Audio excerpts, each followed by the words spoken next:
রুই মাছের আমরা হচ্ছে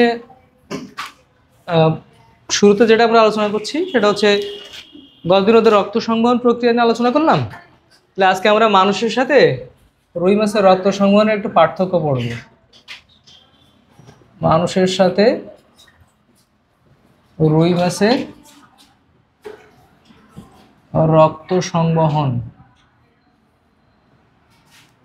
এর প্রক্রিয়ার মধ্যে পার্থক্য।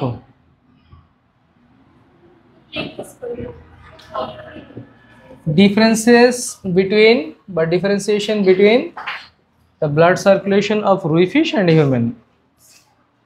মানুষের হার্টের কয়টা চেম্বার? 4টা। ওদের কয়টা? 2টা। একটা সাব চেম্বার, ওইটাকে আমরা উপপ্রকোষ্ঠকে চেম্বার বলবো না, উপপ্রকোষ্ঠই বলবো, সাব চেম্বারই বলবো। তাহলে চেম্বার হচ্ছে 2টা। কয়টা? আচ্ছা, আমাদের অলিন্দ হচ্ছে 2টা, আর নিলয় বা হচ্ছে অ্যাট্রিয়াম 2টা, ভেন্ট্রিকল 2টা। আর ওদের অলিন্দ বা অ্যাট্রিয়াম হচ্ছে 1টা, ভেন্ট্রিকল বা নিলয় হচ্ছে 1টা। আমাদের হার্টের ভিতরে সবসময় কার্বন ডাইঅক্সাইড এবং অক্সিজেন 2 ধরনের রক্তই আমাদের হার্টের মধ্যে থাকে। আর ওদের রক্তের মধ্যে শুধু 1 ধরনের রক্ত থাকে। কেমন থাকে? শুধু কার্বন ডাইঅক্সাইড যুক্ত রক্ত থাকে। এই জন্য এদের হার্টকে আমরা কি বলি? ভেনাস হার্ট বলি। কি বলি? Venous heart. শিরা হৃৎপিণ্ড, বাংলা কি বলে? শিরা হৃৎপিণ্ড।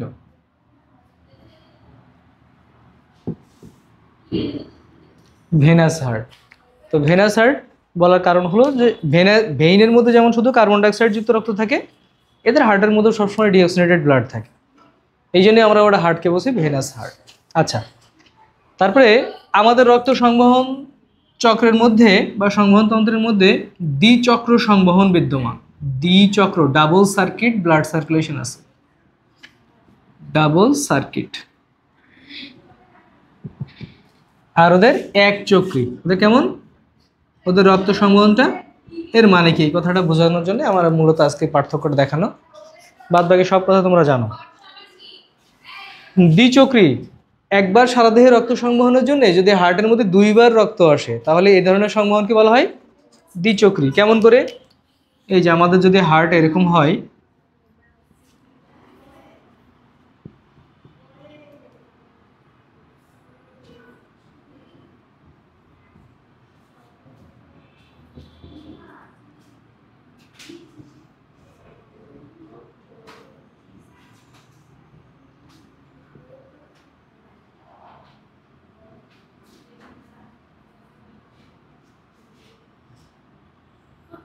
একটা জিনিস খেয়াল করো, এইটা হচ্ছে আমাদের, এখানে আছে হচ্ছে ফুসফুস, কি আছে? আমাদের লাং আছে, এই দিক থেকে একটা আছে আর এই দিক থেকে একটা আছে, এবং আমাদের 2টা লাং থাকে। 2 হার্টের মাঝখানে, এই লাঙের মাঝখানে হচ্ছে আমাদের হার্টটা থাকে। এখন প্রথমে সারা দেহ থেকে এইখান থেকে কার্বন ডাইঅক্সাইড, মানে সারা দেহ থেকে এই জায়গা আর এই জায়গা দিয়ে এইখানে কার্বন ডাইঅক্সাইড যুক্ত রক্ত আসলো তো, আর একটা মাথার লাগবে। আর সেই কার্বন ডাইঅক্সাইড যুক্ত রক্ত দেখো এইখানে চলে আসলো, এখান থেকে এইখানে, তারপরে এই দিক দিয়ে চলে গেল কোথায়? আমাদের লাঙের মধ্যে, ফুসফুস। আবার ফুসফুস থেকে অক্সিজেন যুক্ত রক্ত কোথায় আসছে? এখনো কিন্তু সারা দেহে রক্ত সরবরাহ হয় নাই। এইখান থেকে এইখান দিয়ে অক্সিজেন এইখানে আসলো, এইখান থেকে আসলো এইখানে, এইখান দিয়ে এই জায়গা দিয়ে আমাদের সারা শরীরে, এখান থেকে কোথায় চলে যায়? সারা শরীরে, হোল বডির মধ্যে চলে যায়, আমাদের বডি সেলের মধ্যে চলে যায়, শরীরের মধ্যে চলে যাচ্ছে। তাহলে দেখো, একবার সারা শরীর রক্ত সংবহনের মধ্যে হার্টের মধ্যে কয়বার রক্ত আসলো? একবার এই জায়গা দিয়ে এবং এই জায়গা দিয়ে হার্টে আসলো, আবার এই জায়গা থেকে ফুসফুস থেকে এইখান থেকে আসলো। সারা দেহ থেকে হার্টে, আবার ফুসফুস থেকে হার্টে। কয়বার রক্ত আসলো? 2বার। সারা দেহ রক্তে চলে যাচ্ছে হোল বডিতে, তার জন্যে 2বার রক্ত আসছে, একবার হোল বডি থেকে এইখানে আর একবার ফুসফুস থেকে এইখানে। তাহলে এই যে 2বার আমাদের হার্টের রক্ত আসে একবার রক্ত সংবহনের জন্যে, এই জন্য আমাদেরটাকে বলা হয় ডাবল সার্কিট বা দ্বিচক্রী সংবহন। আর ওদের কি হয়? এই যে সারা দেহ থেকে এই পর্যন্ত আসলো, এটাকে বলা হয় হচ্ছে সিস্টেমিক। বইয়ে এই শব্দটা লেখা আছে, সারা দেহ থেকে হার্টের মধ্যে আসা, এটাকে কি বলে? হ্যাঁ, তাহলে হার্ট থেকে কোথায় আসলো? সরি, সারা দেহ থেকে, হ্যাঁ, দেহকোষ, সারা দেহ মানে বডি সেল আর কি, হ্যাঁ, এখান থেকে হার্টে আসলো। এই সংবহনটাকে বলা হয় হচ্ছে সিস্টেমিক। কি বলে? সিস্টেমিক। আর হার্ট থেকে, আর লাং থেকে হার্টে আসছে, ফুসফুস থেকে কোথায় আসছে? এইখান থেকে হার্টে, বা হার্ট থেকে সারা দেহ, দুটোকেই সিস্টেমিক বলি। ফুসফুস থেকে হার্ট, হার্ট কিরম করে লিখছে, হার্ট কিরম করে না লিখলে ভালো থেকে, আবার হার্ট থেকে এইখানে আসা, এটাকে বলা হয় পালমোনারি সংবহন। কি বলে? পালমোনারি সার্কুলেশন বা সংবহন, পালমোনারি সার্কুলেশন। তাহলে আমাদের সিস্টেমিক এবং পালমোনারি সংবহন হয়, এই দুটোকে একসাথে আমরা কি বলি? দ্বিচক্রী সংবহন। তাহলে মানবদেহে সিস্টেমিক আর পালমোনারি সংবহন একসাথে হয়, যেটাকে আমরা কি বলছি? দ্বিচক্রী সংবহন। ওদের এরকম কোনো ব্যাপার নেই, ওদের হার্টের মধ্যে রক্ত আসলো, ওইখান থেকে ফুলকার মধ্যে চলে গেল, আবার সারা দেহ থেকে হার্টের মধ্যে আসবে, একবার রক্ত আসবে ওদের, আর আমাদের দুইবার। এই জন্য বই দেখো একটা সুন্দর একটা টার্ম ইউজ করছে, রক্ত সংবহন, কইসে প্রকোষ্ঠ, একটু উল্টা পড়তে পারি না, সোজা করি। 7 নম্বর পয়েন্টে দেখো, গাজী আজম স্যারের 7 নম্বর পয়েন্টে, এর মধ্য দিয়ে কার্বন ডাইঅক্সাইড, মানে আমাদের হার্টের মধ্য দিয়ে কার্বন ডাইঅক্সাইড, রুই মাছের মধ্য দিয়ে কার্বন ডাইঅক্সাইড রক্ত সংবহন হয়, এই জন্য একে বলা হয় শিরা রক্তবাহিত হয়, অর্থাৎ একে ভেনাস হার্ট বলে, এবং এতে একচক্রী সংবহন ঘটে। ব্যাপারটা ক্লিয়ার? আর আমাদের ক্ষেত্রে কি হয়? দ্বিচক্রী রক্ত সংবহন ঘটে, এবং এখানে অক্সিজেন আর কার্বন ডাইঅক্সাইডের মিশ্রণ হয়। 7 নম্বর পয়েন্টটা দেখো। ওকে, আচ্ছা, এখন দেখো আরেকটা কি বলছিলাম, আমাদের সারা দেহ থেকে রক্ত এই দুই জায়গায় এসে পড়ে, এই দুই জায়গার নাম কি? এটার নাম হলো নিম্ন মহাশিরা, এর নাম ঊর্ধ্ব মহাশিরা, সুপিরিয়ার ভেনা কাভা আর ইনফিরিয়ার ভেনা কাভা, এই যে দুইটা। আর ওদের সারা শরীর থেকে রক্ত যখন হার্টে আসে, তখন কোন জায়গা দিয়ে আসে মনে আছে? এই যে এই জায়গায় যখন আসে, এই জায়গাটার নাম কি বলছিলাম?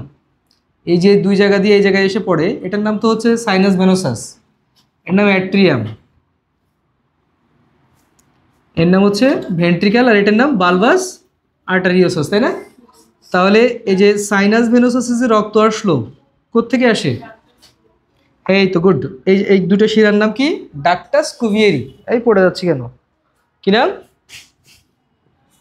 ডাক্টাস কুভিয়েরি, একজন বিজ্ঞানীর নামে নাম বলছিলাম না?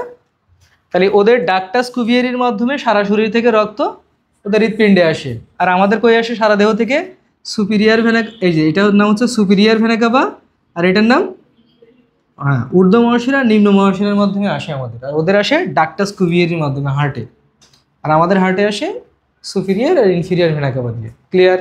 তাহলে এটা একটা পার্থক্য।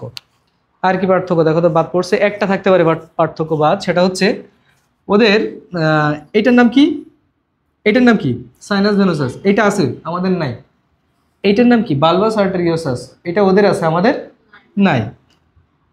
আর সব কিছুই আমাদের মতো, ওদেরও অলিন্দ আছে, আমাদেরও আছে, ওদের নীল আছে, আমাদেরও আছে, কিন্তু সংখ্যাটা হচ্ছে আলাদা, ঠিক না? তাহলে এই দুটো গঠন আমাদের হৃৎপিণ্ডে নাই, কিন্তু ওদের হৃৎপিণ্ডে আছে।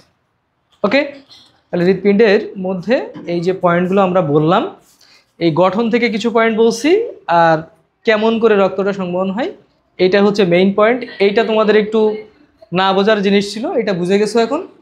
বাদ বাকি এর গঠন থেকে, এই গঠন এবং এই গঠন থেকে যত যা কিছু আমরা জানি, এক জায়গায় করলে এখন পার্থক্য হয়ে যাচ্ছে। ঠিক আছে? তাহলে তোমরা এই পার্থক্যটা পড়ো, এটা ঘ নম্বরের জন্য পরীক্ষায় আসছে, বোর্ড পরীক্ষায় আসছে, তার মানে এটা একটু পড়তে হবে। কেমন? যেগুলো বেশি আসে সেগুলো বলি যে একটু বেশি আসে, কিন্তু যেগুলো বলি যে এটা বোর্ডে আসছে, তার মানে কি একবার আসলেও সেটা পড়তে হয়, আবার যদি দিয়ে দেয় তোমার সময়, ঠিক না? সবই পড়তে হয়, কোনোটা বেশি পড়তে হয় আর কোনোটা মোটামুটি পড়লে হয়। এইগুলো মোটামুটি পড়লে হবে, এখন যেটা পড়বো এইটা বেশি পড়তে হবে। রুই মাছের মেইন ইম্পর্টেন্ট টপিক আজকে হবে, হ্যাঁ, সেটা হচ্ছে, এটা মুছে দিলাম কিন্তু, হ্যাঁ, এখন যেটা পড়বো সেটা হচ্ছে এদের ফুলকার গঠন বা গিলের গঠন, স্ট্রাকচার অফ গিল। আর পড়বো হচ্ছে এদের মধ্যে কিভাবে শ্বসন বা রেসপিরেশন হয়, সেই মেকানিজমটা। তাহলে এখন পড়বো ফুলকার গঠন আর কীভাবে ফুলকার মধ্যে দিয়ে শ্বসন হয় ওই জিনিসটা পড়বো।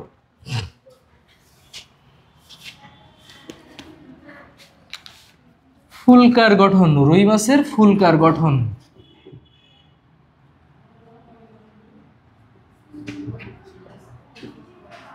ফুলকার বায়ুথলি হচ্ছে এখান থেকে সবচেয়ে বেশি গুরুত্বপূর্ণ জায়গা। ফুলকার বায়ুথলি বা এয়ার ব্লাডার, গিল আর এয়ার ব্লাডার এই চ্যাপ্টারের মোস্ট ইম্পর্টেন্ট জিনিস। বাদ বাকিগুলো পরীক্ষায় কম কম আসছে, কিন্তু আসছে। কিন্তু দেখো এটা একদমই সহজ জিনিস।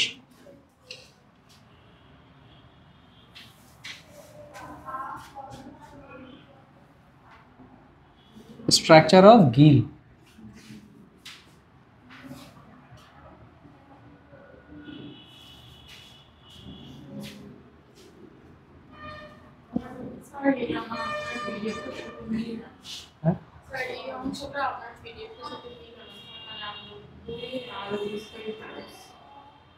আচ্ছা আমি এখন বই থেকে পড়াবো, পিডিএফ তো ক্লাসে পড়াছিলাম নাকি, এখন বই থেকে পড়াচ্ছি, সমস্যা নেই।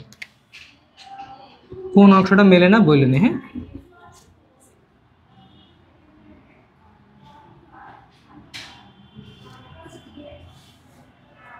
মেলে না মানে কি বলতেছো?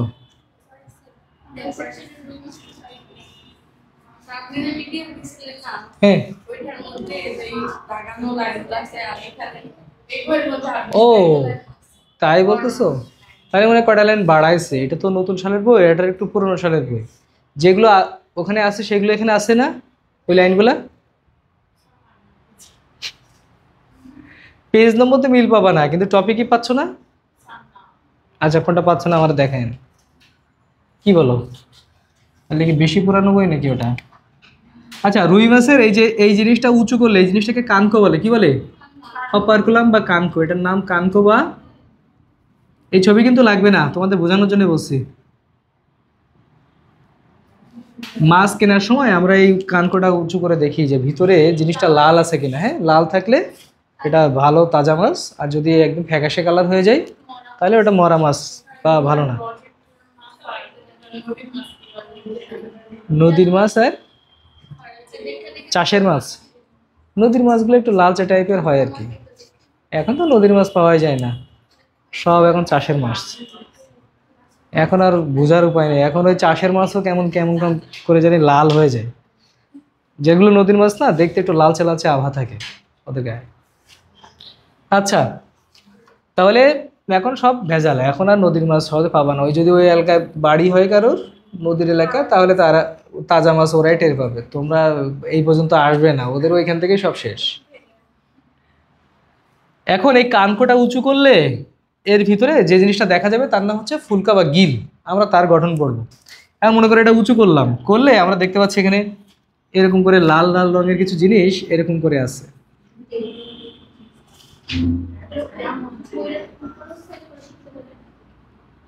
এরকম করে এখানে কিছু জিনিস আছে এরকম লাল লাল করে চিরুনির মতো কিছু জিনিস থাকে না, এইটা হচ্ছে ফুলকা।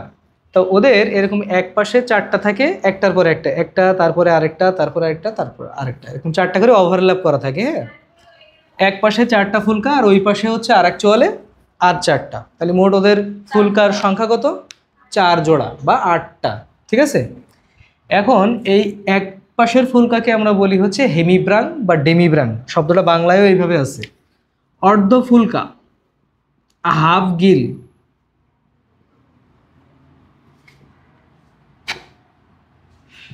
এটাকে কি বলি আমরা? হেমিব্রাঙ্ক, বাংলাতেও এটা এইভাবে লেখা আছে। ব্রাঙ্ক ব্রান ইউ না, এ সিএস সিএস না, হ্যাঁ সিএস। হেমিব্রাঙ্ক বা ডেমিব্রাঙ্ক, হেমিব্রাঙ্ক বা ডেমিব্রাঙ্ক। অর্ধেক ফুলকার অর্ধেক অংশকে বলা হয়, এক পাশের অর্ধেককে বলা হয় হেমিব্রাঙ্ক। আর পূর্ণ ফুলকা বা সম্পূর্ণ ফুলকাকে হলো।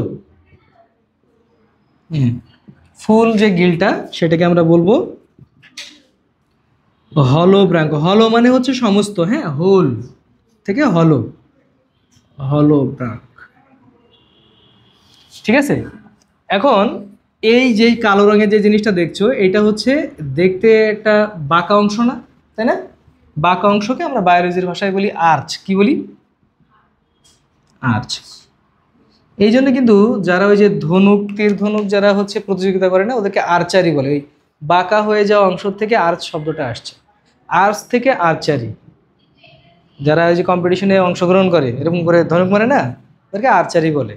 এই আর্চ থেকে আসছে। আর্চ মানে হচ্ছে বাঁকানো অংশ। দেখো এটা ধনুকের মতো অংশ না? হ্যাঁ, তাহলে এটাকে বলা হয় হচ্ছে আর্চ। বায়োলজিতে যে কোনো এরকম বাঁকা জিনিসকে আর্চ বলে। একটু আগে আমি হৃৎপিণ্ড আঁকাইছিলাম, এই হার্টের কোণে অ্যাওর্টা বা মহাধমনী যেটা এরকম বাঁক খেয়ে গেছিলো না, ওইটাকেও আর্চ বলে। তাহলে এদের এই আর্চ অংশটা হচ্ছে অস্থিময় বা অসিয়াস, বা হচ্ছে এটা বনি, মানে এর ভিতরে অস্থিময় শক্ত অংশ আছে। এই জায়গাটা কেমন তাহলে? শক্ত। আর এইখানে শক্ত অংশের মধ্যে সুতার মতো কিছু জিনিস আছে, এদেরকে আমরা বলি ফিলামেন্ট। লাল রঙের জিনিসটা হচ্ছে ফিলামেন্ট, এটা চিরুনির মতো একটা একটা করে থাকে এরকম। আর এই যে এখানে যে ওই জিনিসটা যেই জিনিসের সঙ্গে যুক্ত থাকে, ওই শক্ত গঠনটার নাম হচ্ছে আর্চ। ঠিক আছে, যেহেতু এটা বাঁকানো অংশ।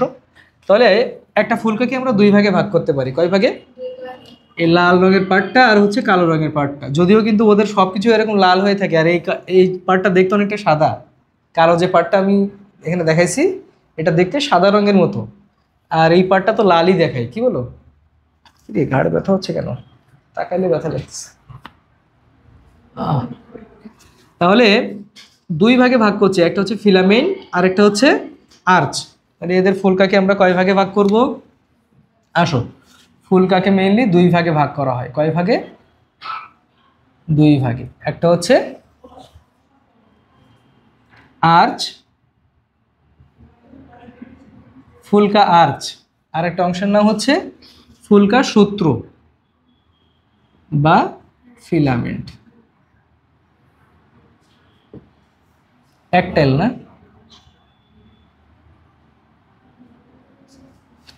তাহলে এদের ফুলকাকে দুই ভাগে ভাগ করে ফেললাম আমরা। একটা হচ্ছে আর্চ শক্ত গঠন, আর এটা সূত্র, ফিলামেন্ট বলছি এটাকে। গিল ফিলামেন্ট বা ফুলকা সূত্র, আর এটা হচ্ছে গিল আর্চ বা ফুলকা হচ্ছে আর্চ। আর্চের বাংলা আর্চই, আর্চের কোনো বাংলা নাই। এখন আসো আমরা যদি একটা ফুলকার গঠন এরকম করে দেখাই, দেখো এই পার্টটাকে আমরা এইভাবে দেখাবো।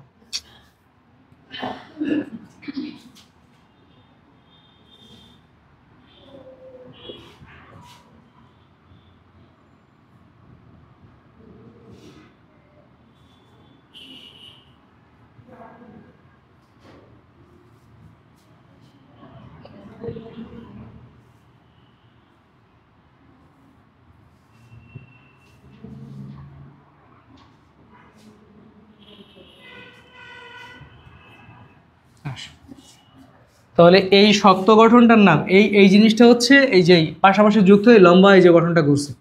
এখান থেকে যদি আমি ছোট্ট এই অংশটাকে যদি আলাদা করে ফেলি, মনে করো আমি এই অংশটাকে আলাদা করে ফেললাম, হ্যাঁ, এইটুকু গঠন নিয়ে আমরা কথা বলছি। তো এর কালো অংশটা হচ্ছে এই যে এই অংশটা, আর লাল যে অংশ সেটা হচ্ছে এই যে এইটা। ঠিক আছে, তাহলে এইটা হচ্ছে সেই ফুলকার সূত্র বা ফিলামেন্ট। আর এই গোড়ার অংশটা যেটা একসাথে যুক্ত হয়ে যে রাউন্ড একটা শেপ তৈরি করছিল এরকম এরকম, এই গোড়ার অংশটার নাম হচ্ছে আর্চ। সেই আর্চটা হচ্ছে এইটা। ওকে, এবং এর নিচ দিয়ে এখানে একটা একটা এলনগেটেড একটা পার্ট থাকে, তার নাম হচ্ছে গিল রেকার বা ফুলকা রেকার। আসলে এটা আমরা করি, লেভেলিং করি। তাহলে দুইটা অংশ বলছি, এই অংশের নাম হচ্ছে সূত্রক বা ফিলামেন্ট বা হচ্ছে ল্যামেলিউ বলে। হ্যাঁ, ল্যামেলি মানে সুতা, সূত্রক বা ফিলামেন্ট বলছি এইটাকে। আর এই অংশকে বলছি আমরা আর্চ। না, ল্যাবে এটা করতে হবে না তোমাদের। ল্যাবে যেটা করতে হবে, রুই মাছ কেটে, তো রুই মাছের হচ্ছে তোমাদের করতে হবে, ওই যে পৌষ্টিক নাকি রুই মাছের কি জানি করায় প্র্যাকটিক্যালে, রুই মাছ কেটে পরিপাক পরিপাক নালী দেখায় মনে হয়। তো রুই মাছের পৌষ্টিকতন্ত্র, রুই মাছের পৌষ্টিকতন্ত্র মনে হয় তোমাদের দেখাইতে হবে। আর ফুলকার সরি বায়ুথলি, সম্ভবত এয়ার ব্লাডার আছে না বায়ুথলি, যেটা ওই যে ফুলকা যেটা সাদা রঙের, ওইটা মনে হয় দেখাইতে হয় সম্ভবত। আমি তো প্র্যাকটিক্যাল করাই না, এই জন্য বলতে পারতেছি না শিওর। তবে পৌষ্টিকতন্ত্র দেখানোর কথা। আচ্ছা, এই গেল হচ্ছে আর্চ। এটাকে আমরা ফুলকা আর্চ বা গিল আর্চ বলবো, ঠিক আছে? ফুলকা আর্চ, আর এটাকে ফুলকা সূত্র বা গিল ফিলামেন্ট বলবো, ফুলকা আর্চ। আচ্ছা, এটাকে কি বলবো? ফুলকা রেকার, তাই তো? এটার কাজ হচ্ছে খাবার জন্য ওদের শ্বাস না, সরি, মানে ফ্যারিংস বা গলবিলের মধ্যে যেন যায়, যেন এটা ফুলকার মধ্যে চলে না আসে। এই জন্য ফুলকার মধ্যে একটা হচ্ছে ছাঁকনির মতো কাজ করে। এই অংশটা ফুলকার মধ্যে আসে মানে খাবার জন্য ফুলকার মধ্যে ঢুকতে না পারে। আমাদের এপিগ্লটিসের মতো কাজ করে। আমাদের যেমন শ্বাসনালীতে এপিগ্লটিস থাকে না, ওদের এইটা এপিগ্লটিসের মতো কাজ করে। তাহলে এর নাম হচ্ছে ফুলকার রেকার, গিল রেকার। ওকে। আর এর ভিতরে দুই রকম রক্তনালী আছে। একটা হচ্ছে শিরা, মানে সরি শিরা না, দুইটাই হচ্ছে ধমনী। ধমনীকে আমরা আর্টারি বলি। একটা আর্টারি দিয়ে ওদের অক্সিজেনযুক্ত রক্ত আসে, আর একটা আর্টারি দিয়ে কার্বন ডাইঅক্সাইড যুক্ত রক্ত আসে। হ্যাঁ, যেটা দেয় বুঝি না, এই জিনিসটা দুই পাশে থাকে নাকি? ফুলকা রেখার দুই পাশে থাকে, হ্যাঁ, এই পাশেও থাকবে এরকম করে, এর সঙ্গে প্রত্যেকটার সঙ্গে, আবার ওই পাশে যেটা আছে তার সঙ্গেও থাকবে। ফুলকা যেখানেই আছে, মানে যে তোমার এই সূত্রক যেখানেই আছে তার সঙ্গে আর্চ আছে, আর আর্চের সঙ্গে, আর্চ মানেই হচ্ছে এটা আছে, আর্চের সামনের দিকে থাকে ওরা, এই জিনিসটা, হ্যাঁ, এই জিনিসটা আর্চের একটু সামনের দিকে থাকে, যাতে মাছ যখন এদিক দিয়ে খাবে যেন এটা ফুলকার মধ্যে ঢুকে না যায়, ওরা সেই বাধাটা দেয়। তা না হলে খাবার যদি ফুলকার মধ্যে যায়, আমাদের যদি নাকের ভিতরে খাবার চলে যায় কেমন হবে? শ্বাস নিতে পারবো? ওদের এরকম ওদের রেসপিরেশন করতে তখন ঝামেলা হবে। এই জন্যে ফুলকার মধ্যে এই পার্টটা আছে যেন খাবার এদিকে না আসে, ওরা সেই প্রোটেকশনটা দেয়। আচ্ছা, এবার আসো, একটা নাম হচ্ছে অ্যাফারেন্ট আর্টারি। আর্টারি মানে হচ্ছে ধমনী। ওই দেখো, এখন বাংলা নাম কিন্তু আর্টারি শিখতে হবে, আর কিন্তু ধমনী নাম বইয়ে নাই।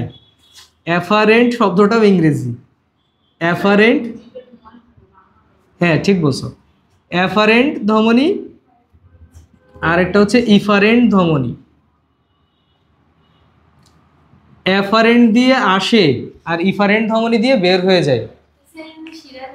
হ্যাঁ হ্যাঁ, শিরা এদের, হ্যাঁ হ্যাঁ, শিরাতন্ত্র আছে, কিন্তু এইটার মধ্যে হচ্ছে ফুলকার মধ্যে ওদের মেইনলি ফুলকার ভিতরে ধমনী যাওয়া আসা করে। আমি এখনই ছবি দেখাবো তারপরে বলতেছি, কিন্তু ওদের শিরা এবং সরি কৌশিক জালি, কি বললে, শিরা না, অন্যান্য অঙ্গে আছে, কিন্তু ফুলকার মধ্যে শুধুমাত্র ধমনী থাকে, এবং ফুলকার মধ্যে কৌশিক জালিকাও থাকে। ফুলকার বাইরে শিরা ধমনী আছে, কিন্তু ফুলকার ভিতরে অনলি ধমনী। দেখো, আমি এখন ওই জিনিসটা দেখাবো। এইটা, এই গঠনটা জাস্ট এতটুকু ছোট্ট একটা প্যারা আছে, আর ছবিটা আছে, 3 মার্কের জন্য আসে। এতটুকু লেখা ফুলকার গঠন আর এই ছবি। এখন এই দুইটা জিনিস বোঝানোর জন্য আমি তোমাদের আবার একটু পিছনে যাচ্ছি, ওইটা তোমাদের পরীক্ষায় লিখতে হবে না, কিন্তু বোঝার জন্য লাগবে। দেখো, ওই হৃৎপিণ্ড মুছে ফেলাইছি রুই মাছের, যাক, আবার আঁকো, আঁকতে তো আর সমস্যা নেই।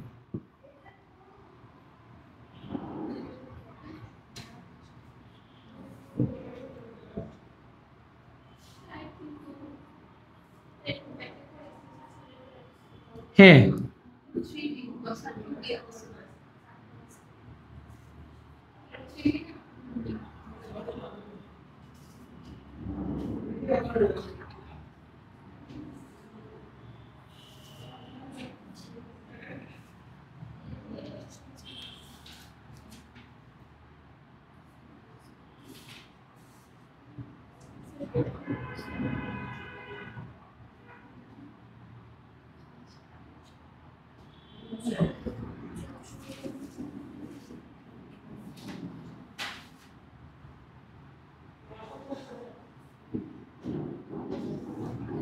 1 2 3, ওই উপর দিয়ে একটা আঁকতে হবে।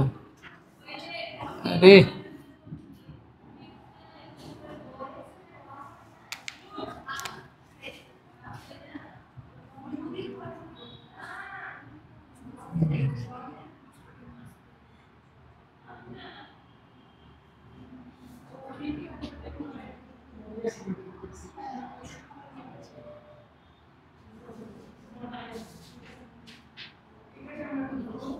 1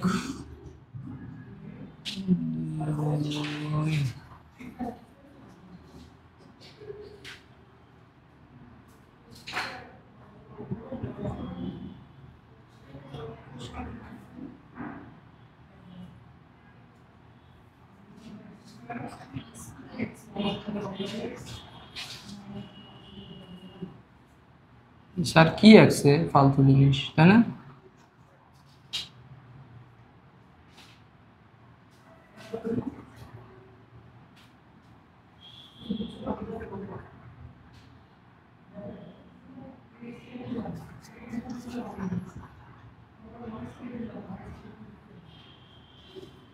এটা 1 2 3 4। দেখো লালগুলো দিয়ে ওদের সারা দেহ থেকে, সরি, লালগুলো হচ্ছে অক্সিজেনযুক্ত রক্ত বহন করে। হ্যাঁ, এগুলো সবই হচ্ছে রক্তনালী। এই লালগুলোও রক্তনালী, এদেরকে ধমনী বলছি। আবার কালো যেগুলো দেখতেছো না, এগুলো হচ্ছে ধমনী বা আর্টারি। এরাও রক্ত বহন করে, আবার এরাও রক্ত বহন করে। এই যারা, আর এই 1 2 3 4 যাদের মধ্যে দিছি, এরা হচ্ছে ফুলকা। এক পাশের 4টা ফুলকা, আর অন্য পাশে এরকম আর 4টা আছে।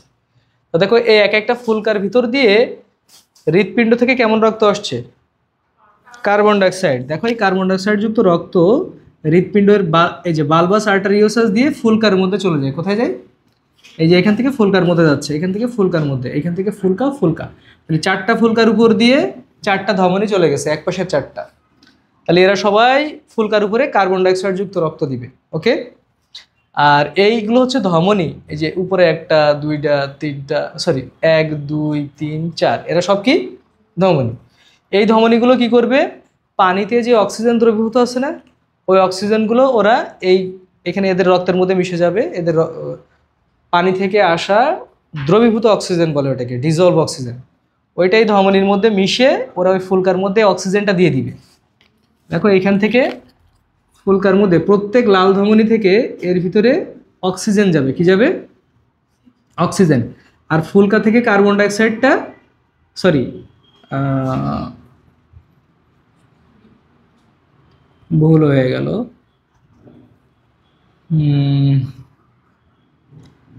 এখান থেকে যে ডিজলভ অক্সিজেন যাচ্ছিল, এইগুলো এইখান থেকে সারা দেহের মধ্যে চলে যাবে, এগুলো দেহের মধ্যে চলে যাবে এই অক্সিজেনটা। আর এরা কি করবে? যাওয়ার সময় এইখান থেকে এর ভিতরে আছে কার্বন ডাইঅক্সাইড, কারণ এই যে ধমনীগুলো না, এরা কেমন রক্ত নিয়ে আসছিল বললাম? Carbon dioxide. তাহলে এরা কিন্তু এই কার্বন ডাইঅক্সাইডটা ফুলকার মধ্যে দিয়ে দিবে। কোথায় দিয়ে দিবে? ফুলকায়। এখন এইখান থেকে এর ভিতরে যে পানি আছে, সেই পানিতে যে অক্সিজেন, সেই অক্সিজেনটা হচ্ছে এইখান থেকে চলে যাবে হচ্ছে ওদের ফুলকার মধ্যে। আর ফুলকার মধ্যে যে কার্বন ডাইঅক্সাইড, সেইটা এই যে রক্তের মধ্যে মিশে যাবে। মিশে এরপর যে পানি যাচ্ছিল না ওদের ফুলকার উপর দিয়ে, যখন ওরা শ্বাস প্রশ্বাস নেয় পানির মধ্যে, তখন এরকমভাবে হা করে ফুলকার উপর দিয়ে পানির একটা স্রোত ওরা প্রবাহ করে দেয়। তো এই পানিতে যে অক্সিজেন থাকে না, কপাটিকা না, ব্রাঙ্কিওস্টেগাল মেমব্রেন। হ্যাঁ হ্যাঁ, ওইগুলো তো আলাদা জিনিস, মানে ওইগুলো খুললে ভিতরে পানি আসে। আমি বলছি যখন ভিতর দিয়ে পানি যায়, ওদের ফুলকা মনে করো মুখ দিয়ে পানি নিল, কপাটিকা খুলে ও বললো ঠিক আছে, কপাটিকা খুলে পানি মুখের ভিতর দিয়ে ঢুকলো। ঢোকার পরে দুই পাশে কানকো আছে না, কানকো এরকম উঁচু করে দিবে, আর পানিটা কানকোর উপর দিয়ে গড়ায় যাবে। তো পানি যখন গড়ায় যাবে, পানিতে আছে অক্সিজেন। কি আছে? অক্সিজেন। ওরা এই ফুলকার মধ্যে মিশে যাবে। ফুলকার থেকেও অক্সিজেনটা চলে আসবে হচ্ছে এই ধমনীর মধ্যে, এই লালটার মধ্যে। তাহলে ফুলকার থেকে অক্সিজেনটা কোথায় আসবে? এইখানে আসো, এই লালটার মধ্যে। পানি যাচ্ছিল, পানির অক্সিজেন এইখানে, এইখান থেকে কোথায় আসলো? এইটার মধ্যে, এইটার মধ্যে আসলো। আর যে পানিটা এখন চলে যাচ্ছে, পানির অক্সিজেন তো এখানে চলে আসছে, এইখান থেকে সারা দেহে এবার অক্সিজেনটা সাপ্লাই হয়ে যাবে। আর এই ফুলকার মধ্যে এইখান থেকে যেই কার্বন ডাইঅক্সাইড যাচ্ছিল, সেটা এখন ফুলকার মধ্যে চলে গেল। সেই, বোঝো নাই? ফুলকার উপর দিয়ে পানি চলে যাচ্ছে, পানি চলে গেল, তাহলে পানিতে অক্সিজেন, সেটা ফুলকার মধ্যে গেল। ঠিক আছে? আর ফুলকার অক্সিজেনটা ফুলকার মধ্যে, হ্যাঁ, এই যে এইখান থেকে যে কার্বন ডাইঅক্সাইড এর মধ্যে আসছে, কারণ দেখো এরা কার্বন ডাইঅক্সাইড নিয়ে আসছে, এরা ফুলকার উপর দেখেছে না, তাহলে এইখানকার কার্বন ডাইঅক্সাইড ফুলকার মধ্যে। তাহলে ফুলকা এখন কি করবে? এই কার্বন ডাইঅক্সাইড ওই পানিতে দিয়ে দিবে, পানির সাথে ধুয়ে এটা বের হয়ে যাবে। আর পানির মধ্যে যে অক্সিজেন ছিল, সেটা ফুলকার থেকে এখানে চলে যাবে। তাহলে ফুলকার মধ্যে ওদের অক্সিজেন কার্বন ডাইঅক্সাইডে বিনিময় হলো। কিভাবে? পানির অক্সিজেন এখন এইখানে চলে আসলো, আর এই জায়গার কার্বন ডাইঅক্সাইড এইটার মধ্যে গেল, পানির সঙ্গে ধুয়ে ওটা সাইড দিয়ে যখন পানি বের হয়ে যায়, পানির সাথে ধুয়ে ওটা বের হয়ে যায়। বুঝতে পারলে কি না? অর্থাৎ যখন হা করে পানিটাও নেয় ফুলকার উপর দিয়ে, ওদের এই সরাসরি হৃৎপিণ্ড থেকে আসা কার্বন ডাইঅক্সাইডগুলো ওই পানির সাথে মিশে বের হয়ে যায়। তো ওই পানিগুলো কোথায় মেশে? ফুলকার মধ্যে আসে আগে কার্বন ডাইঅক্সাইডগুলো। ফুলকার উপর দিয়ে যখন পানি যায়, পানির সাথে কার্বন ডাইঅক্সাইডটা বের হয়ে যায়। আর পানিতে যে অক্সিজেন ছিল সেই অক্সিজেন এই ফুলকার মধ্যে যায়, ফুলকার থেকে পরে এই ধমনির মাধ্যমে, এই লালগুলো ধমনিগুলোর মাধ্যমে সারা দেহে অক্সিজেনটা ছড়ায় পড়ে। বুঝলে কিনা? তাহলে যারা ফুলকার দিকে যাচ্ছে এদেরকে বলা হয় অ্যাফারেন্ট, অ্যাফারেন্ট। আর যারা ফুলকার থেকে বাইরের দিকে যাচ্ছে এদেরকে বলা হয় ইফারেন্ট। তাহলে অ্যাফারেন্ট ধমনী কেমন কার্বন ডাইঅক্সাইড পরিবহন করে? আবার বলি, যারা হৃৎপিণ্ড থেকে ফুলকার দিকে যাচ্ছে এদেরকে বলা হয় অ্যাফারেন্ট ধমনী। তাহলে অ্যাফারেন্টরা কেমন রক্ত পরিবহন করে? Carbon dioxide. আর ফুলকার থেকে যারা অক্সিজেনটা নিয়ে সারা দেহে চলে যাচ্ছে তাদেরকে বলা হয় ইফারেন্ট। তাহলে ইফারেন্ট কেমন রক্ত বহন করে? অক্সিজেন। তাহলে মনে থাকবে, এদের অ্যাফারেন্ট ধমনীর সংখ্যা 4 জোড়া, ইফারেন্ট ধমনীর সংখ্যাও 4 জোড়া। দেখো 4টা ফুলকার জন্য এই পাশে 4টা আছে আর এই পাশে 4টা আছে। তাহলে অন্য পাশেও আর 4টা ফুলকা আছে, তাদের জন্য আর 4টা আছে। Pair, 4 pair. এটা এক পাশের একটা, মানে শুধু 4টা ফুলকার জন্য এটা বলা হচ্ছে। তাহলে আর এক পাশে এরকম 4টা আছে। তাহলে এই 4টার জন্য যদি 4টা, যদি এখানে ধমনী হয়, অ্যাফারেন্ট যদি 4টা হয়, আর এক পাশের ফুলকার জন্য আর 4টা, তাহলে 4 জোড়া। তাহলে অ্যাফারেন্ট ধমনীর সংখ্যা 4 জোড়া, ইফারেন্ট ধমনীর সংখ্যাও 4 পেয়ার্স। ঠিক আছে, দুইটাই 4। আবার ওদের গিলস বা ফুলকার সংখ্যাও 4 জোড়া। 3টা এমসিকিউ হইল। ফুলকার সংখ্যা 4 জোড়া, এটা যে কোনো বোর্ড পরীক্ষা পাবা। তারপরে ধমনীর সংখ্যা, অ্যাফারেন্ট ধমনীর সংখ্যা 4 জোড়া, ইফারেন্টের সংখ্যাও মনে থাকবে। আচ্ছা, তাহলে দেখো ফুলকার মধ্যে 2 রকম রক্তনালী আছে না, একটা অ্যাফারেন্ট আর একটা ইফারেন্ট। হ্যাঁ, তাহলে এই জন্য আমি এই রক্তনালী দুইটাকে দেখাইলাম, একজন অ্যাফারেন্ট একজন ইফারেন্ট। এটা ফুলকার অংশ যেহেতু গিলে, সেজন্য 2 ধরনের রক্তনালী এখানে আছে। বুঝতে পারছো কিনা? আসো এইবার বর্ণনা করার সময় আমরা এটাকে বর্ণনা করি। আর ছোট্ট একটা জিনিসের ভিতরে আছে এরকম করে প্লেটের মতো কতগুলো জিনিস।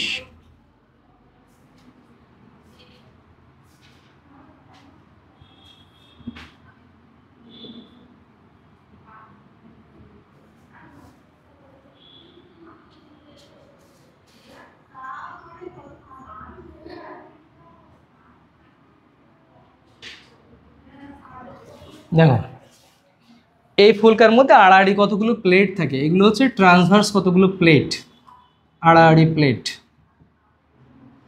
Transverse plate. তাহলে আমরা কয়টা ভাগে ভাগ করছিলাম ফুলকাকে? কয় ভাগে? আচ্ছা, মাঝখানে ফাঁকা জায়গার কোনো নাম দিয়েছে? ফুলকা, রেকার, ফুলকা, কিছু না। হ্যাঁ হ্যাঁ, মাঝখানে এই ছিদ্রটার কোনো নাম দিয়েছে? ফোরামেন্টার দেখি বর্ণনার মধ্যে দিয়েছে কিনা। না, ওটা না। ফুলকা আর্চ, ফুলকা কপটিকা, না দেয় নাই। আচ্ছা, লাগবে না। দেখো তাহলে আমরা এটা বর্ণনা করব 2টা পয়েন্টের আন্ডারে। Point number 1, arch. এই অংশটুকুর নাম কি? আর্চ।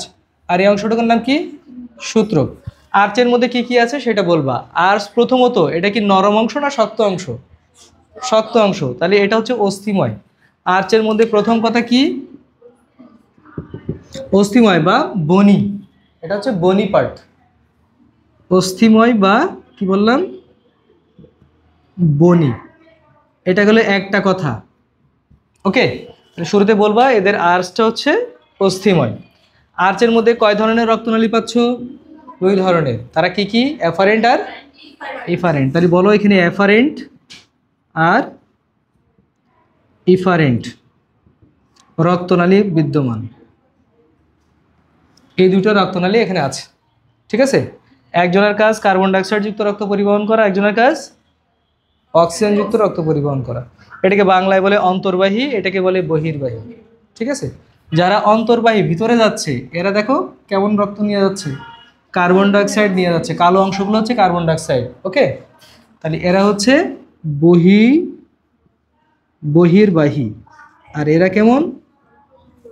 অন্তর্বাহী ধমনী। ঠিক আছে, অ্যাফারেন্ট আর রিফারেন্ট ইংরেজিতে বললে আর অন্য কিছু বলা লাগবে না। আচ্ছা, তাহলে আর্চ থেকে 2টা কথা গেল। আর আর্চের নিচের দিকের অংশ বা সামনের দিকের অংশ একটু প্রলম্বিত হয়ে, একটু এক্সটেন্ডেড হয়ে, একটা এলঙ্গেটেড হয়ে একটা পার্ট তৈরি করছে, তার নাম ফুলকা রেখা। তাহলে ফুলকা রেখার একটু কথা বলো। যে কোনটা ফুলকা রেকার। ফুলকা আর্চের সামনের অংশ একটু প্রসারিত হয়ে ফুলকা রেকার গঠন করে, এটার কথা বলো। এবার এটা কি করে সেটা এক কথায় বলে দাও। এটা ফুলকার ভিতরে খাদ্যদ্রব্য প্রবেশ করতে বাধা দেয়। কি করে? বাধা দেয়। তাহলে এখানে আর কিছু আছে? আর কিছু নাই, মোটামুটি এই তিনটা কথা ফুলকা আর্চের জন্য বলো। এটা অনেক শক্ত, আর এখানে ইফারেন্ট অ্যান্ড ইফারেন্ট আর্টারি আছে, আর হচ্ছে এখানে ফুলকা রেকার থাকে। এই তিনটা হচ্ছে এখানকার মেইন কথা। আর্চের কাজগুলো হচ্ছে এই ফুলকাগুলোকে ওরা ধারণ করে, ফুলকা সূত্রগুলোকে ধারণ করে। দেখো এই যে এই ফুলকা সূত্রগুলোকে ওরা ধারণ করছে। আমরা তো এটা দুই ভাগ করেই পড়তেছি, মানে একটা ফুলকার গঠন নিয়েই কথা বলছি। তো একটা ফুলকার মধ্যে এরা একে ধারণ করে এই কথা বলা জরুরি না, দুইজন মিলে একটা কাজ করে, সেইটার হচ্ছে মেইন জিনিস। ঠিক আছে, এরপরে আসো, তুমি বলতে চাইলে বলাও যায়, এটা সমস্যা নেই, বললে কোনো সমস্যা না। তারপরে আসা হচ্ছে ফুলকার সূত্রের মধ্যে। ফুলকার সূত্রের মধ্যে প্রথমেই বলবা চিরুনির মতো কম্ব লাইক স্ট্রাকচার। চিরুনির মতো অসংখ্য এখানে সুতার মতো অংশ থাকে, এদেরকে বলা হয় ফুলকার সূত্র। তাহলে ফুলকা আর্চের সঙ্গে চিরুনির মতো যে অংশ, তার নাম কি? ফুলকার সূত্র। তাহলে ফুলকার সূত্রের মধ্যে আগে ওর পরিচয় দাও, ফুলকার সূত্রটা কি জিনিস বলো। এটা একটা চিরুনির মতো গঠন, কম্ব লাইক স্ট্রাকচার। ঠিক আছে, এইবার এই ফুলকা সূত্র অর্ধেককে কি বলে আর সম্পূর্ণকে কি বলে, দুটো টার্ম ইউজ করছিলাম না আমরা? এই যে হচ্ছে একটা হেমি ব্রাঙ্ক আর একটা ডেমি ব্রাঙ্ক এবং হলো ব্রাঙ্ক। এই দুই ধরনের ব্রাঙ্কের কথা বলো, হেমি বা ডেমি, আর হচ্ছে হলো। এই যে দুই ধরনের ফুলকার কথা বলো। অর্ধেক ফুলকাকে বলা হয় হচ্ছে হেমি ব্রাঙ্ক, আর দুই পাশের ফুলকাকে একসাথে বলা হয় সম্পূর্ণ ফুলকাকে বলা হয় হলো ব্রাঙ্ক। সে কথাটাই সূত্রের মধ্যে বলে ফেলো। আচ্ছা, তারপরে বলো, সূত্রের মধ্যে কিছু আড়াআড়ি প্লেট থাকে, আর এই সুতাগুলো, এই যে এগুলো তো সুতার মতো থাকে, চিরুনির মতো গঠনটা কেমন থাকে, একদম চুলের মতো সুতার মতো এরকম অংশ। হ্যাঁ, তো চুলের চেয়ে আরেকটু মোটা হবে আর কি। তোমরা ওই ফুলকা যারা অরিজিনাল দেখছো তারা জানো, এই যে এখানে দেখো, এখানে একটু মোটা থাকে। হ্যাঁ, অনেকটা সুতার চেয়ে একটুখানি মোটা, মানে সুতা আর কি, চুলের চেয়ে একটু মোটা, সুতা তো চুলের চেয়ে একটু মোটা, সুতার মতো থাকে। তো ওদের চারপাশে একটা কোষের আবরণ থাকে, তার নাম হচ্ছে এপিথেলিয়াল সেল। এপিথেলিয়াল, সেটা আবার আইসাকার এপিথেলিয়াল, কেমন? স্কোয়ামাস এপিথেলিয়াল সেল দিয়ে এই সূত্রগুলো সারাউন্ডেড থাকে। তাহলে সুতাগুলো আবৃত থাকে কি দিয়ে? কোন ধরনের কোষ? স্কোয়ামাস এপিথেলিয়াল কোষ। স্কোয়ামাস, তোমাদের বই মানে শুধু এপিথেলিয়ালের কথা লেখা আছে না? না, এই যে এইখানে শুধু এপিথেলিয়াল কোষের কথা আছে, আবরণী কোষের কথা আছে খালি। কই রে? ফুলকা রেকার, ফুলকা আর্চ, সুতা কই?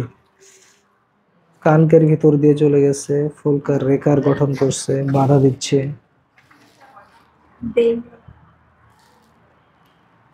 বাইরের অর্ধ ফুলকা, দেখতে আর্চের মতো।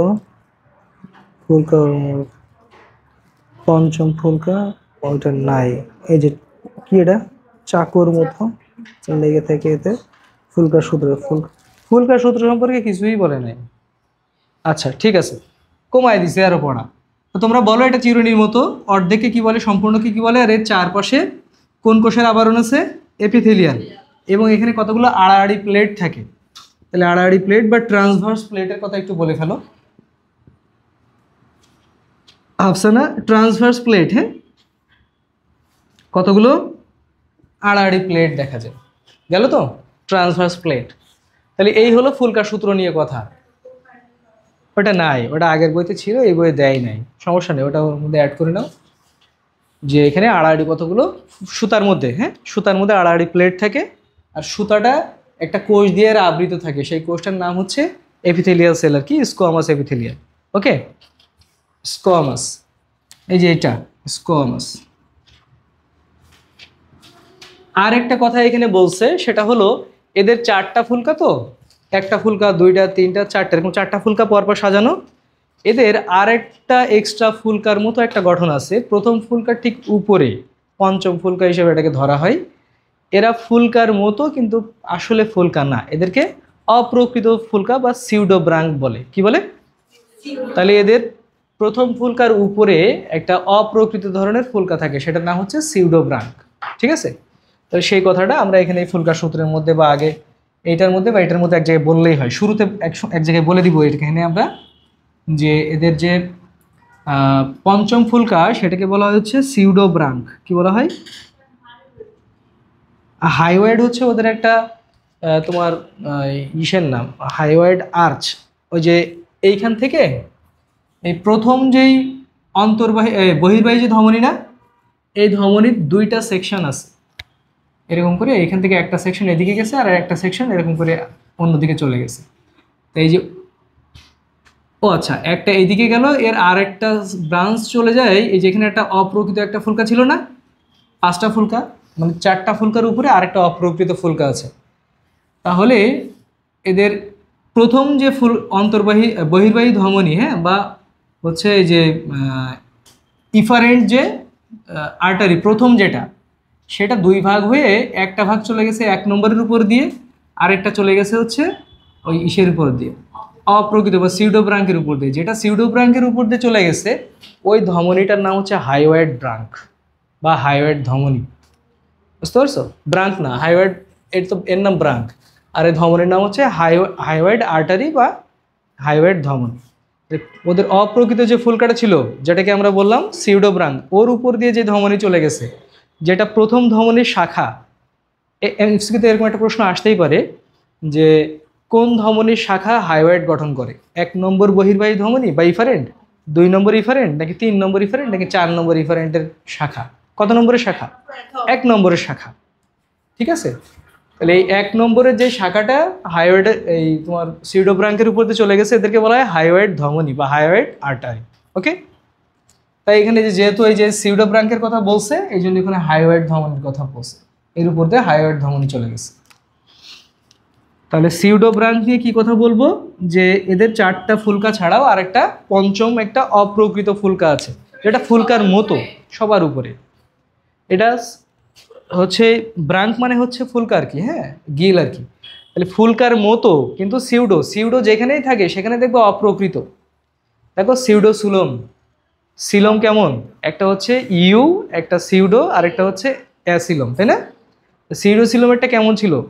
ওটা প্রকৃতও না অপ্রকৃতও না, দুইয়ের মাঝখানে একটা জিনিস, তাই না? সিউডো মানে হচ্ছে আসল না, প্রকৃত না, একটু নকল টাইপের আর কি। তো এই, হ্যাঁ, তো 4টা হচ্ছে মেইন এদের ফুলকা, তার উপরে আরেকটা ঢাকনার মতো একটা ফুলকা থাকে, ওটার নাম হচ্ছে সিউডোব্রাঙ্ক, ওটা 1 নম্বরের উপরে থাকে। ঠিক আছে, আচ্ছা, তাহলে আমরা এই 2টা পয়েন্টে ভাগ করে আর্চের মধ্যে 3টা কথা বলবো, আর ফুলকা সূত্রের মধ্যে এই কটা কথা বলবো, বললে আমাদের গঠন হয়ে গেল। এটার পয়েন্ট করে লিখতে হবে না, বইয়ে একটা না শুধু একটা প্যারা লেখা আছে, তার মধ্যে তোমরা ওইভাবে লেখো, পড়া মনে রাখার জন্য 2টা ভাগ করে নিবে তোমরা। একটা হচ্ছে আর্চ, হ্যাঁ, কই অনেক বড়, দেখো তো 3-4 লাইন 5 লাইন লেখা কই অনেক বড়? কোনটার কথা বলতেছে আমি আগে তাই দেখি দিই। কই এত কিছু লিখবে কেন? এই যে রুই মাছের ফুলকা, এই যে নিচে 4-5 লাইন, এতটুকুর মধ্যে সব কথা আছে, নিচের এইটা। উপরে এগুলো ফুলকা সম্পর্কে একটু পরিচিতি বলছে, এই যে হলোব্রাঙ্ক আর হচ্ছে ডেমিব্রাঙ্ক, একটা কথা এখানে আছে। এই যে প্লেটের কথা দেখো উপরে আছে, দেখছো? অনুপ্রস্থ প্লেট বা ল্যামিলি, এটা উপরে আছে। ও, একটা পয়েন্ট বাদ পড়ছে, ভালো কথা মনে করছো। এই 2 ফুলকা সূত্রের মাঝখানে একটা দেখো সেপ্টাম আছে, আমি আঁকছি এটা কিন্তু বলার সময় ভুলে গেছি। আচ্ছা, আমি বলে দিচ্ছি। দেখো 2 ফুলকা সূত্রের মাঝে একটা হচ্ছে বিভেদকারী একটা পর্দা আছে না, বা একটা পার্থক্যকারী জিনিস আছে না, এটার নাম হচ্ছে ইন্টার ব্রাঙ্কিয়াল সেপ্টাম। 2টা সূত্রকে সে আলাদা করে ফেলছে, এই জন্য সেপ্টাম বলছি আমরা, হ্যাঁ, সেপ্টাম। আর বাংলায় কি লেখা আছে? আন্ত, কি একটা কথা জানি আছে, কি লিখছে এখানে? ফুলকা ল্যামিলি অন্তর্বাহী ধমনী সোজা করবে।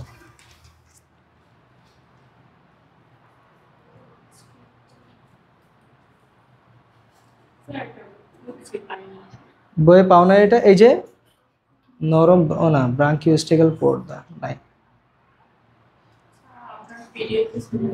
হ্যাঁ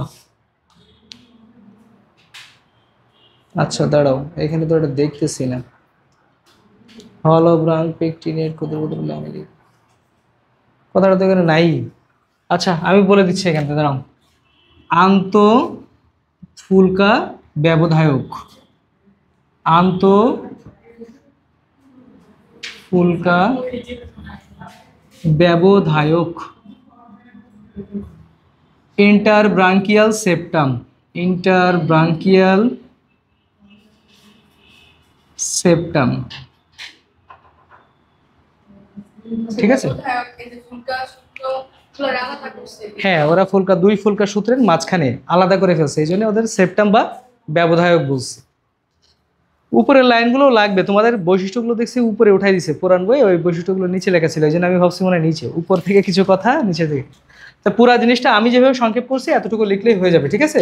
বইয়ে অনেক কথাবার্তা লেখা আছে, এতটুকু এতটুকু করে লেখো, এর গঠনটা হয়ে যাবে। তাহলে এর গঠনটা 3 মার্কের জন্য একটু বেশি ইম্পর্টেন্ট, তাহলে এটাকে আমরা বেশি ইম্পর্টেন্ট বলে 7 স্টার দিলাম, কেমন?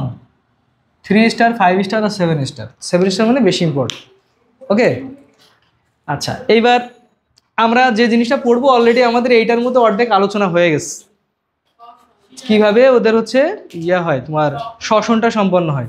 এই শ্বসনটা, হ্যাঁ হ্যাঁ, কিন্তু ওটা আলাদা করে দুইটা পয়েন্টে ভাগ করে এখন পড়বো।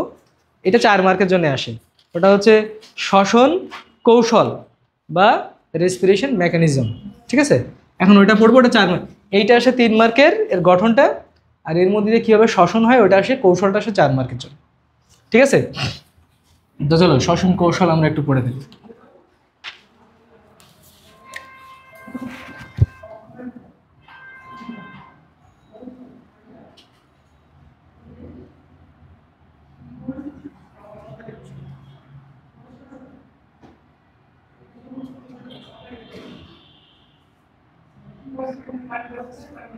কপাটিকে বন্ধ আর খোলা কিরম করে দেখাইছে দিই।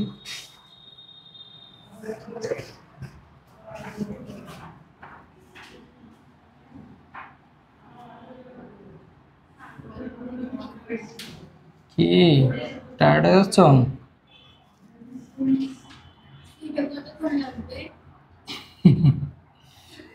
এটা খুব বেশি সময় লাগবে না, 10 মিনিটও লাগবে না, 10 মিনিটের কম লাগবে, ঠিক আছে। আমার তো না পড়াইতে পারলেই ভালো লাগে, তোমরা এসে ছুটি নিয়ে নেবো, কোনো সমস্যা নেই। কয়টা ফুলকা দিব বলো, কয়টা?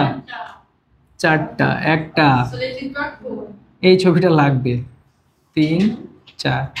ছবি মানে তোমাদের পড়া কম, ছবি দেয়া মানে হচ্ছে লেখার পেড়া অর্ধেক কমে যাবে। তারপর দেখি ছবিটা কেমন।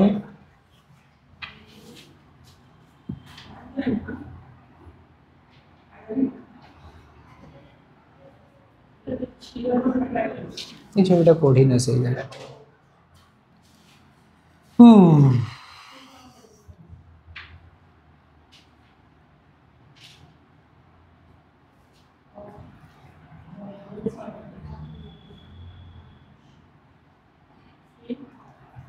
কি যে টেরা বেঁকা ছবি আঁকলাম।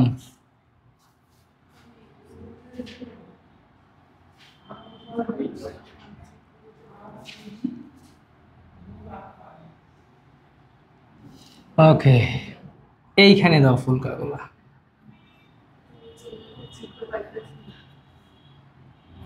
1 2। এই ধরনের চিত্র পাচ্ছ না? আচ্ছা আমি খুঁজে দিচ্ছি। ও এখন পাওয়া গেছে। এইটা হচ্ছে ব্রাঙ্কিওস্টেকাল মেমব্রেন, এটা স্পেশাল মেমব্রেন, এটাকে এইভাবে দেখায়। এই হচ্ছে ব্রাঙ্কিওস্টেকাল। এইবারে মাথার পরে পরবর্তী এবার বডির অংশটুকু শুরু হয়েছে। হ্যাঁ, তা আমাদের মাথার অংশটুকু দরকার, কারণ মাথার ভিতরে 4 জোড়া হচ্ছে ফুলকা আছে, এগুলো হচ্ছে ফুলকা। তো পানি প্রথমে, এই কি রে একটা আরেকটার মধ্যে চলে গেছে। পানি প্রথমে, এটা হচ্ছে ওদের মুখ, মাউথ, এটা হ্যাঁ, এটা কি মুখ, আর এইটা হচ্ছে কপার্টিকা বা ভালভ।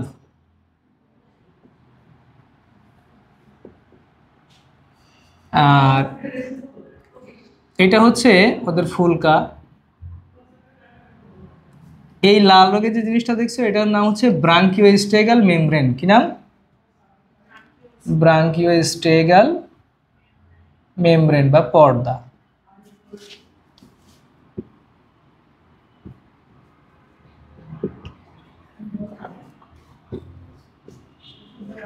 দেখো এই জিনিসটা খুবই সহজ। একটু আগে তোমাদেরকে বলছিলাম কানকো, এই যে কানকো, এটা হচ্ছে কানকো। ওদের ফুল কাটা ঢাকা থাকে কোন অংশ দিয়ে? এই যে এই যদি মাছ হয় তাহলে এইটা উঁচু করলে কি আছে, এটা উঁচু করার পরে যেটা নিচে আছে ওটা হচ্ছে ফুলকা। তাহলে ফুলকাটাকে ঢেকে রাখছে, গিলটাকে ঢেকে রাখে কে? অপার কলাম বা কানকো। এই হচ্ছে ওদের সেই কানকো, আর ওটার নিচে হচ্ছে এই হচ্ছে ফুলকা। ওকে, গিল। এখন পানি প্রথমে ভিতর দিয়ে আসে মুখের, এটা হলো মুখের ছিদ্র, মুখটাকে তখন ওরা হা করে তখন ভিতরে আসে, আর কপাটিকা তখন খুলে যায়। কপাটিকা কি হয়? খুলে যায়। প্রথমে খুলে গেল, তো পানিটা ভিতরে আসার জন্য এমনি তো গড়ায় গড়ায় যাবে না, ওটাকে ভিতরে চুষে নিতে হবে, তাই না? পানিটা চুষার জন্য ওরা এখানে কতগুলো মুখের মধ্যে মাসেল আছে, সেই মাসেলগুলোকে ওরা ব্যবহার করে, পেশিগুলো দিয়ে ব্যবহার করে। দুই একটা পেশির নাম বয়ে থাকতে পারে। তাহলে এই পেশি দিয়ে ওরা কী করে? একটা একটা ফোর্স বা একটা বল তৈরি করে। সেই বলটার নাম হচ্ছে সাকশন, হচ্ছে ফোর্স বা হচ্ছে চোষক বল। কি বল? চোষক বল। চোষক কি আছে?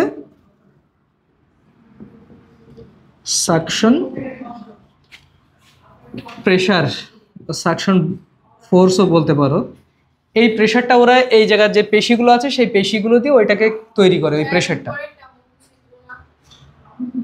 বলো, মুখের মধ্যে একটা ছিদ্র দাও, মুখ ছিদ্র। ইংরেজিতে খালি মাউথ বললেই হয়ে যায়, মাউথ মানেই মুখ ছিদ্র। আর বাংলায় বললে বলো হচ্ছে মুখ ছিদ্র, সমস্যা। তাহলে প্রথমে ওরা কি করলো? এটাকে হা করলো, তারপরে কপাটিকা খুলে ফেললো, তাই তো? পানি এমনি আসবে না, এই কপাটিকা দিয়ে বন্ধ করা থাকে, ভাল্ব দিয়ে খুলে দিবে। এবং এই জায়গায় যে পেশিগুলো থাকবে, মুখের যে পেশি, এটাকে গলবিল বলা হয় বা ফ্যারিংস। হা করলে মুখের মধ্যে যে অংশটুকু দেখা যায় এটাকে কি বলে? ফ্যারিংস বা গলবিল। ওই গলবিলের মধ্যে যে পেশিগুলো আছে ওই পেশিগুলো দিয়ে ওরা একটা বল প্রয়োগ করবে ভিতরে, যেন পানিটা ভিতরে চলে আসে। আমরা স্ট্রনে কি করি? এই জায়গা গর্ত হয়ে যায়, মানে যখন আমরা চুষি, তাই না? এই জায়গা গর্ত হয়ে যায় না, একটা প্রেশার ক্রিয়েট করি এখানে। কোন জায়গা দিয়ে? এই পেশিগুলো দিয়ে, মুখ গহ্বরের বা গলবিল এর পেশি দিয়ে, ফ্যারিংসের পেশি দিয়ে। তো ফ্যারিংসের মাসেলগুলো দিয়ে যখন ওরা প্রেশারটা ক্রিয়েট করে, এই প্রেশারটার নাম কি? সাকশন প্রেশার বা চোষক বল। এই বলের কারণে পানি ভিতরে ঢুকতে শুরু করে। এদিক দিয়ে দেখো পানি আসছে এখন। এই পানি হচ্ছে ও পানিতে যে মানে ও যে পানির মধ্যে ছিল সেই পানিটা। তাহলে ওই পানিতে কি আছে? ডিজলভ অক্সিজেন বা দ্রবীভূত অক্সিজেন আছে, আছে না? তাহলে এদিক দিয়ে কিন্তু অক্সিজেন আসছে, এদিক দিয়ে কি আসছে? পানির সাথে মিশে অক্সিজেন আসছে। এসে ওরা প্রত্যেক ফুলকার উপর দিয়ে গড়ায় যাবে, এরকম করে গড়ায় যাবে, এই দিক দিয়েও গড়ায় যাবে পানি।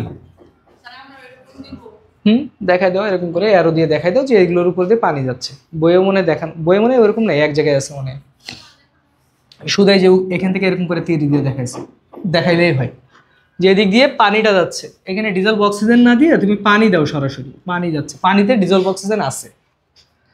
এখন যখন এর উপর দিয়ে যাচ্ছে, এই পানিতে থাকা অক্সিজেন কোথায় চলে যাবে বলো?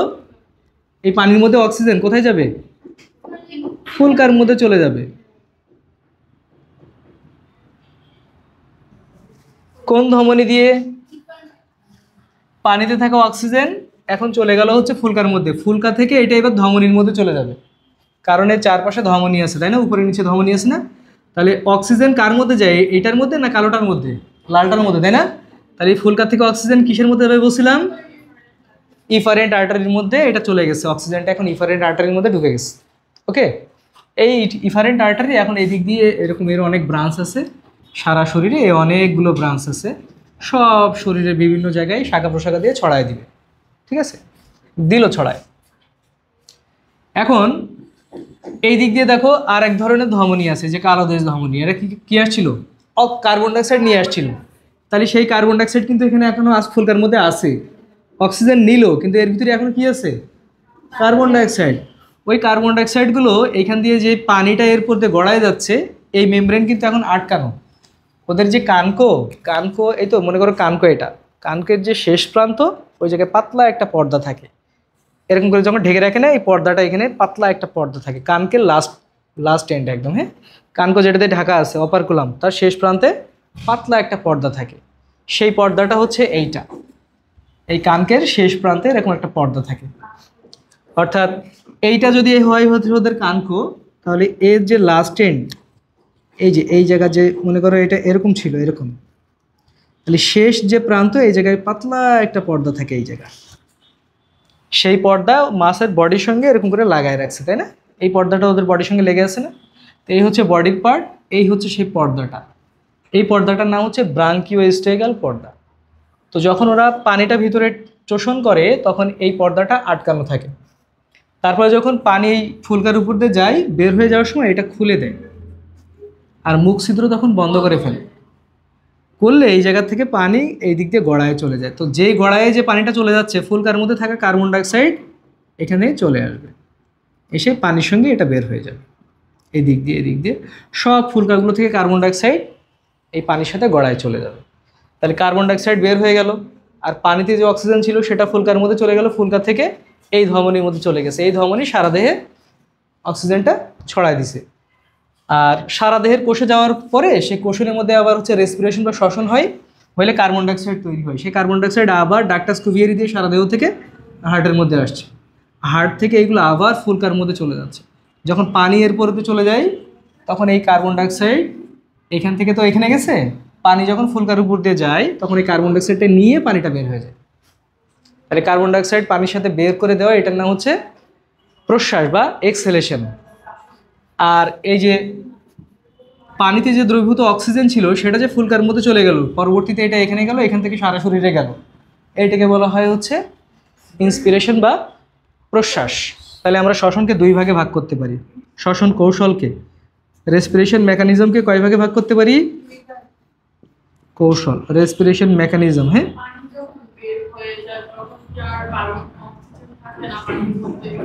কার্বন ডাইঅক্সাইড থাকে, যতটুকু অক্সিজেন ছিল ওটা ফুলকা ব্যবহার করে ফেলছে, আর যদি পানির মধ্যে কিছু থেকে থাকে তো থাকলো, সমস্যা তো নেই, ওর ছিল অক্সিজেন দরকার, ওটা ফুলকার মধ্যে চলে গেছে। এখন পানিতে অক্সিজেন থাকলেও তো সমস্যা নেই, কার্বন ডাইঅক্সাইড নিয়ে বের হতে পারলে হয়েছে, ফুলকাকে অক্সিজেন দিয়ে দিল আর পানি কার্বন ডাইঅক্সাইড নিয়ে ফুলকার থেকে ওই যে পানির স্রোতের মাধ্যমে বের হয়ে গেল। ওর মধ্যে অক্সিজেন যে সবটা যে ওরা নিতে পারে এমন না, কিছু কার্বন ডাইঅক্সাইড তো পানিতে থেকেই যায়। তাহলে শ্বসন কৌশলকে দুই ভাগে ভাগ করছি, একটা হচ্ছে প্রশ্বাস বা এটাকে আমরা বলি ইন্সপিরেশন বা ইনহেলেশন, আর একটা তোমরা জানো নিঃশ্বাস বা এক্সহেলেশন, এক্সপিরেশন। এইটাতে কি করে? এইটাতে ওরা অক্সিজেন গ্রহণ করে, কি করে? ইনটেকিং অফ অক্সিজেন। আর এটাতে কি করে? তাহলে এই দুইটা পয়েন্টের আন্ডারে আমরা কি বলবো? এইটা একটা পয়েন্টের আন্ডারে হচ্ছে কীভাবে অক্সিজেনটা নিচ্ছে এটা ব্যাখ্যা করব, আর কীভাবে কার্বন ডাইঅক্সাইডটা চলে যাচ্ছে এটা আরেকটা পয়েন্টের মধ্যে ব্যাখ্যা করব। দুটো পয়েন্ট আমি একসাথে একটু আগে বললাম। যখন এরা প্রশ্বাস করবে বা ইন্সপিরেশন করবে তখন বলবা যে মুখ ছিদ্র খুলে যাবে, কপাটিকা খুলে যাবে, এই বলটা কাজ করবে, ঠিক আছে? মুখ ছিদ্র খুলে গেল, ভালভ ওপেন হয়ে গেল, সাকশন প্রেশার কাজ করা শুরু করলো, তখন পানি ওদের চারপাশ থেকে মুখের মধ্যে প্রবেশ করা শুরু করবে। তো পানি যখন ভিতরে ঢুকলো, এটা ফ্যারিংসের মধ্যে, তাই তো, গলবিলের মধ্যে, তখন এই পানি এবার ফুলকার উপর দিয়ে যখন গড়ায় যাবে তখন পানিতে থাকা অক্সিজেন ফুলকার মধ্যে চলে যাবে, এটা হচ্ছে প্রশ্বাস। এই পর্যন্ত এই পয়েন্ট শেষ। এবার বলো, ফুলকার মধ্যে থাকা কার্বন ডাইঅক্সাইড এরা পানির সাথে মিশে যায়, তখন বলবো যে এই পর্দাটা তখন আটকানো থাকে। ব্রাঙ্কিওস্টিয়াল মেমব্রেনের কথা মাস্ট উল্লেখ করতে হবে, এটা উল্লেখ না করলে কিন্তু মার্ক পাবা না, আবার মার্ক কেটে নেবে কিন্তু। আবার যখন প্রশ্বাস হবে, নিঃশ্বাস হবে, তখন বলো যে এই পর্দাটা খুলে দেয়, এই মুখ ছিদ্র বন্ধ করে ফেলে, কপাটিকা তখন বন্ধ করে ফেলে, জাস্ট উল্টা করলে পানিটা এবার যখন এই পর্দা দিয়ে দুই পাশ দিয়ে যখন বের হয়ে যাবে কানকের দুই পাশ দিয়ে, তখন ফুলকার মধ্যে এই ধমনির নাম বলে দাও, অ্যাফারেন্ট ধমনি থেকে আগত কার্বন ডাইঅক্সাইড যেটা ফুলকার মধ্যে ছিল সেই কার্বন ডাইঅক্সাইড এই পানির স্রোতের সাথে মিশে বের হয়ে যাবে। ওকে, আচ্ছা, ব্যাস এতটুকু বললে ওদের নিঃশ্বাসটা শেষ হয়ে গেল। তাহলে দেখো বইয়ে এই দুইটা পয়েন্টের মধ্যে এই কথাটাই লেখা আছে, সিম্পল একটা জিনিস। আর এখান থেকে একটা ডেফিনেশন পড়তে হবে, পরিস্রোত তন্ত্র। দাঁড়াও, একটা পয়েন্ট এখান থেকে নিয়ে যাও, নাহলে এই শ্বসন রিলেটেড কথা, এটা আবার নেক্সট দিন বলতে গেলে আবার এসব 6 মিনিট রাখতে হবে। এক মার্কের একটা প্রশ্ন আছে, হোয়াট ইজ কাউন্টার হচ্ছে current system, counter current system বা বাংলায় বলে পরিস্রোত তন্ত্র। দূর, আবার খালি এটা আমরা ভুল করি, প্রতিস্রোত, তাই না? শ্রুত এরকম না, ওকার এরকম কেন বানানটা? তন্ত্র, কি সুন্দর, কাউন্টার কারেন্ট পরিস্রোত, শব্দ আমি লিখতে পারি না। হ্যাঁ হ্যাঁ, এই দেখো এই ফুলকার মধ্যে যে পানির স্রোত আর এখানে যে রক্তগুলো ছিল, রক্তের যে স্রোত, এর চারপাশে কি আছে? ধমনীগুলো আছে না? এই ধমনীর মধ্যে রক্ত প্রবাহিত হচ্ছে। তাহলে ধমনীর মধ্যে যে রক্ত প্রবাহ আর যে পানির প্রবাহ পরস্পর বিপরীতমুখী, যার কারণে সর্বোচ্চ পরিমাণ অক্সিজেন পানির সাথে মিশতে পারে, আবার আবার ফুলকার মধ্যে থাকা কার্বন ডাইঅক্সাইড পানির সাথে মিশতে পারে। তো এই যে পানির স্রোত আর হচ্ছে ওদের রক্তের স্রোত পরস্পর বিপরীতমুখী, যার কারণে সর্বোচ্চ পরিমাণ রক্তের ভিতরে অক্সিজেন ডিজলভ অবস্থায় থাকে। এই বিপরীতমুখী এই দুটো স্রোতকে একসাথে বলা হয় কাউন্টার কারেন্ট। দেখছো, কাউন্টার মানে কি? বিপরীতমুখী বা প্রতিস্রোত, হয়েছে? প্রতিস্রোত তন্ত্র বলে। তাহলে প্রতিস্রোত তন্ত্রের সংজ্ঞা কি? হ্যাঁ, কাকে বলে বা কি বলতে হবে? রুই মাছের শ্বসনের সময় এদের রক্তের স্রোত আর পানির স্রোত পরস্পর বিপরীতমুখী থাকে, যাকে বলা হয় প্রতিস্রোত তন্ত্র। ওকে, তাহলে এটা তুমি লিখে নাও একটু। ডিউরিং রেসপিরেশন দ্য হচ্ছে direction of blood and direction of water remains in opposite direction. শ্বসনে সর্বোচ্চ 80% এভাবে মিশে যায় অক্সিজেন, না? বাংলায় বলবে যে হচ্ছে রুই মাছের শ্বসনে পানির স্রোত এবং রক্ত প্রবাহের স্রোত পরস্পর বিপরীতমুখী, পানির স্রোত এবং রক্ত প্রবাহের স্রোত। In respiration the direction of blood and water remains opposite to each other which is known as counter current system. বুঝাও? তোমরা শ্বসন থেকে এই দুইটা প্রশ্ন সবচেয়ে ভালো করে পড়বা। একটা হচ্ছে এই ছবিটা কিন্তু দেয়া লাগবে, দুইটার থেকে যে কোনো একটা ছবি দিলেই হবে। বইয়ে দুইটা আছে না, একটা দিও, একটা দিলেই হবে। আমার মতো এরকম সহজ সাপটা করে বুঝাই দিও যে জিনিসটা এখানে হচ্ছে, এত দাগ টাগ দিতে হবে না, শুধু একটা অ্যারো দিয়ে এখানে বোঝাই দিবে। হ্যাঁ,